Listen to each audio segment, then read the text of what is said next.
Omuhwezi w'omubiki w'ekibiina kyarwanyisiriza Jacqueline Kyatuhaire ebiyabigamba erizooba obu yaba naganira n'abanyamakuru ba Kigezi aha Cephas Inn Hotel omuri Kabale. Kyatuhaire yagira ngu ofisi y'omujwekyorwa w'omwebembezi w'ihanga eine kujwekera omwebembezi w'ihanga n'okureeba ngu enteekateeka za gavumenti niziteebwa omu nkora kutari kwejumba omu by'obutegyeki.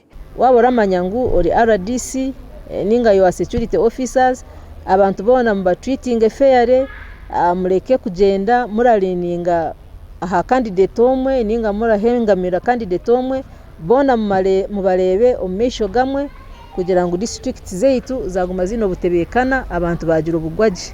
Kyatuhaire yayoreka ngu okwejumba omu by'obutegyeki okurugumizamu omu ofisi ya RDC nikishiisha obugabe bw'okusharamu kandi kikareetaho obutari buringaniza aha bantu abarikwenda kwesimba aha ntebe z'obwebembezi.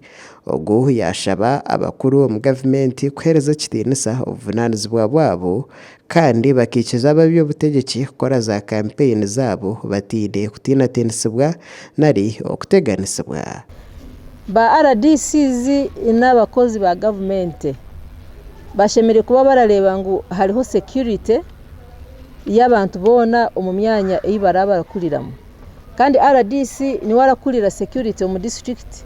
Ahari mu DISO, hari mu DPC bagira enkiko zaabo, nibo bashemere kuba arareba ara overseeing kureba ngu habamu obutebekana, habamu embeera nungi kandi na government programs nazo ziri kugenda gye.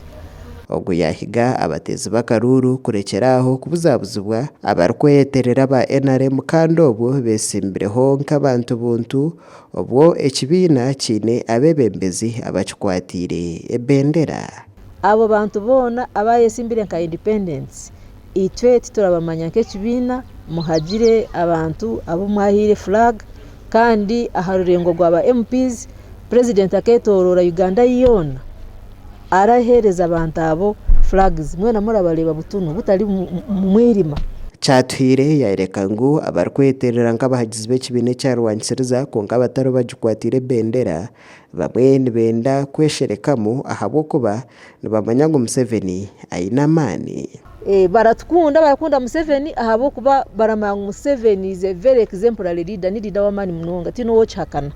So bija kuhagira president weitu bakaronda za t-shirt, bakaronda posters, turabakira konka kitwine kumanya abamwe baramwesigisiriza kugira ngo babone ka gapu abo kuba baramanya ngu ekyanga eki kirakunda Museveni kirakunda NRM.